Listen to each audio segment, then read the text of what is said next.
एक बार की बात है, एक आश्रम में बहुत सारे लड़के शिक्षा लेने आते थे। उन्हीं लड़कों में से एक लड़का जो कि अपने बोलने की आदत से बहुत परेशान था।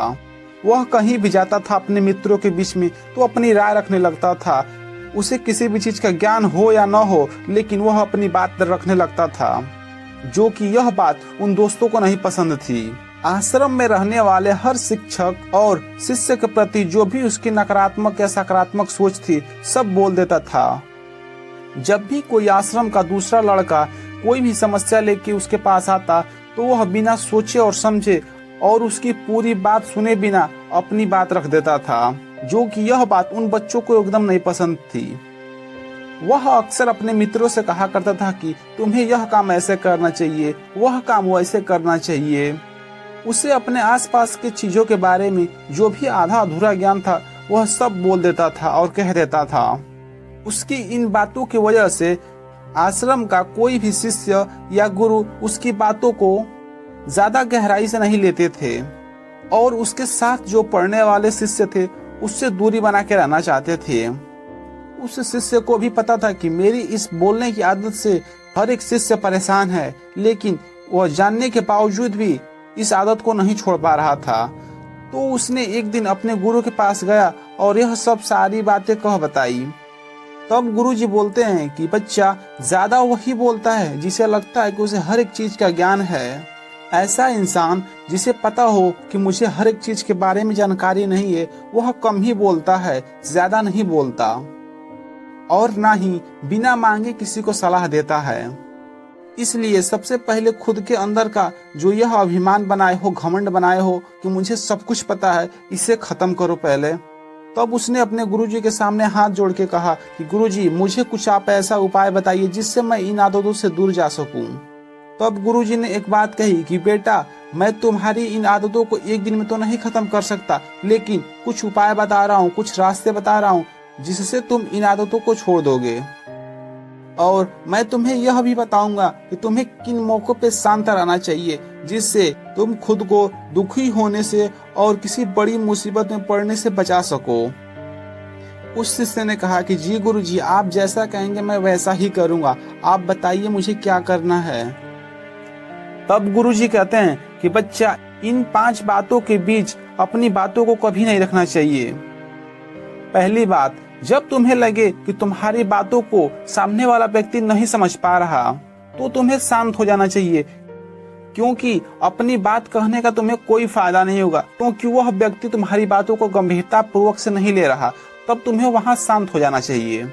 दूसरी बात, जब तुम्हें यह न पता हो कि किसी विशेष मौके पे क्या बोलना है या कहीं विशेष घटना पे क्या बोलना है, तुम्हें आधा अधूरी जानकारी हो, तो वहां पे भी तुम्हें नहीं बोलना चाहिए, क्योंकि बाद में तुम्हारा लोग मजाक बना देंगे। क्योंकि आधी अधूरी जानकारी स्वास्थ्य के लिए हानिकारक होती है।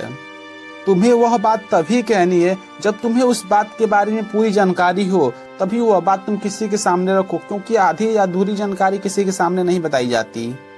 तीसरा, जब कोई दूसरा इंसान किसी तीसरे इंसान की बुराई कर रहा हो तो वहां पर भी आपको शांत रहना है, क्योंकि क्या पता आने वाले कल में कहीं उस इंसान से इसका बनाव हो जाए और यह इंसान आपकी सारी बातें उससे जाके कहे तो आप एक मजाक के पात्र बन जाएंगे।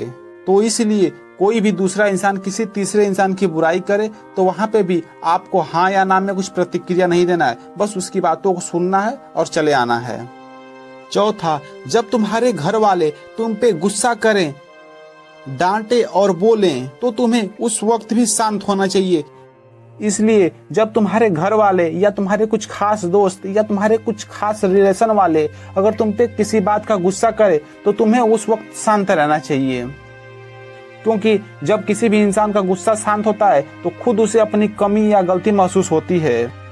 लेकिन हाँ, ये भी याद रखना कि जब अपने ही गुस्सा करें तभी तुमको ऐसा करना है, लेकिन तुम्हें हर परिस्थिति में शांत नहीं रहना है। अगर कोई गलत कर रहा है तो तुम्हें उसका जवाब देना होगा, और उस जवाब देने के बावजूद भी कोई इंसान तुम पे गुस्सा कर रहा है तो तुम्हें शांत होना चाहिए, क्योंकि उस इंसान का जब गुस्सा शांत होगा तो उसे खुद महसूस होगा कि मैंने गलती किया है, और इस बात से यह भी संभावना बनती है कि वह बाद में आकर आपसे क्षमा भी मांगेगा। क्योंकि कोई भी इंसान गुस्से में कुछ भी बोल देता है, कुछ भी कह देता है, लेकिन गुस्सा शांत होने के बाद उसे अपनी कमियां और गलती महसूस होती है। पांचवी बात, जब कोई इंसान तुम्हारे सामने अपने मन के दुखों को या उसके जीवन में हुई घटनाओं को अगर तुम्हारे सामने कह रहा है तो उसकी बातों को आप शांतिपूर्वक सुने, ना कि बीच बीच में आप टिप्पणी करें। ज्यादातर लोग ऐसे होते हैं कि किसी ने अपनी समस्या सुनाई नहीं, आधा अधूरा ही बताता है, तब तक लोग उसे ज्ञान देने लगते हैं, अपनी बातें रखने लगते हैं। जबकि कोई भी इंसान अगर हमारे सामने अपनी कोई भी दुख भरी बात बता रहा है तो इसका मतलब यह है कि वह अंदर से बहुत दुखी है। तो अक्सर हमें यही करना चाहिए कि कोई भी व्यक्ति अगर अपने दुखों को बता रहा है तो हमें चुपचाप उसके दुखों को सुन लेना चाहिए, न कि बात बात पर टिप्पणी करना चाहिए, अपने ज्ञान को नहीं देना चाहिए। कोई भी इंसान अगर परेशान है, आपके सामने अपने दुखों को बता रहा है, तो सबसे अच्छा तरीका है कि आप उसके दुखों को शांतिपूर्वक सुने, जिससे उसके अंदर एक सांत्वना पैदा होती है, उसको अंदर ही अंदर एक खुशी मिलती है कि कोई तो मिला मेरे दुखों को सुनने वाला। जब हम लोगों की बातें ध्यान से सुनते हैं तो उनकी नजरों में हमारे प्रति सम्मान बढ़ जाता है। गुरु ने एक बात और बताई, जब तुम शांत रहते हो तो लोग तुम्हारे तरफ ज्यादा अट्रैक्ट होते हैं कि तुम क्या हो, क्या सोचते हो। तब शिष्य ने सिर हिलाया, क्योंकि शिष्य अब गुरु की बातों को समझ चुका था, क्योंकि उसे पता चल गया कि अब हमें किस परिस्थिति में शांत रहना चाहिए और कहाँ पे बोलना चाहिए, कहाँ पे नहीं बोलना चाहिए। तब उसने सोचा कि मैं भी कम बोल के अपने आश्रम में यह प्रतिष्ठा पा सकता हूँ। दोस्तों, यह कहानी आपको कैसी लगी? अच्छी लगी तो कमेंट जरूर करना और इस वीडियो को लाइक कर दे, चैनल को सब्सक्राइब कर दे। तो चलिए मिलते हैं अगली कहानी में। धन्यवाद।